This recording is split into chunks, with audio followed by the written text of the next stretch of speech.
En poco más de una década, un jovencísimo rey de Macedonia logró forjar un imperio que se extendía desde Grecia hasta la India, cambiando el curso de la historia para siempre. Alejandro no empezó de cero.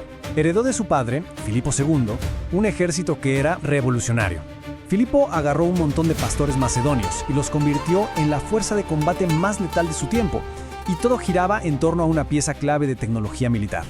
La zarisa, esta lanza larguísima, permitía que no una, sino varias filas de soldados atacaran al mismo tiempo, creando una especie de erizo de acero que ningún enemigo podía penetrar. La falange con sus zarizas actuaba como el yunque. Recibía el golpe, absorbía el ataque y fijaba al enemigo en un solo lugar. Y una vez que estaban atrapados, Alejandro, en persona, lideraba a su caballería de élite, sus compañeros, para golpear el flanco o la retaguardia como un martillo. Con esta máquina de guerra en sus manos, Alejandro cruzó a Asia, listo para enfrentarse al gigantesco imperio persa. En el río Gránico, Alejandro se encontró en una clarísima desventaja numérica. Sobre todo en caballería, los persas tenían más del doble. Lo esperaban del otro lado del río, una posición defensiva perfecta. Ignorando a sus generales que le decían que esperara, ordenó un ataque inmediato. Lideró una carga casi suicida a través del río, con una maniobra en ángulo increíble para que la corriente no rompiera su formación. Fue una victoria aplastante que le abrió las puertas de Asia Menor. Al año siguiente, en Isos, se enfrentó al mismísimo rey persa, Darío III. Y aquí la geografía fue la clave de todo. Darío eligió una llanura muy estrecha, pegada al mar por un lado y a las montañas por el otro. Un error garrafal. Su ventaja numérica no sirvió de nada en ese espacio y le permitió a Alejandro aplicar su táctica de martillo y yunque a la perfección. Darío tuvo que huir, dejando atrás a su familia y todo su imperio occidental en ruinas. Después de Isos, Alejandro se fue hacia el sur. Su objetivo era neutralizar la flota persa quitándole sus puertos. Pero una ciudad se interpuso en su camino, la fortaleza de Tiro, que se creía inexpugnable. Entonces, ordenó construir un puente de tierra hasta la isla.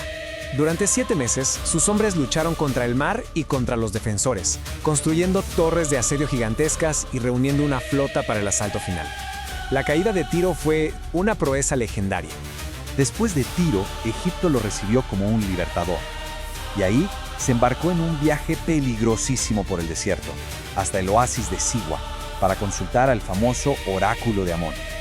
Esa experiencia lo cambió para siempre. El sumo sacerdote lo saludó como el hijo de un dios, una idea que Alejandro abrazó por completo.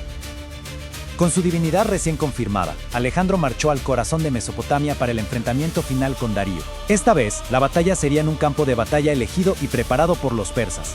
En la llanura de Gaugamela, los persas lo superaban 2-1. Tenían carros con cuchillas en las ruedas, pero aquí es donde volvió a brillar la genialidad táctica de Alejandro. En el momento preciso, Alejandro giró y lideró una carga brutal justo hacia donde estaba Darío. Por segunda vez, el rey persa huyó, y con él se derrumbó el imperio aqueménida para siempre. Pero la guerra no había terminado. Ahora, Alejandro se enfrentaba a un tipo de combate totalmente diferente en las fronteras de Asia Central y la India. En Sogdiana había una fortaleza que parecía imposible de tomar, en la cima de un acantilado vertical.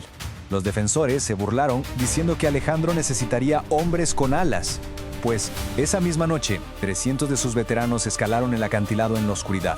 Al amanecer, los defensores, aterrorizados al verlos arriba, se rindieron sin pelear.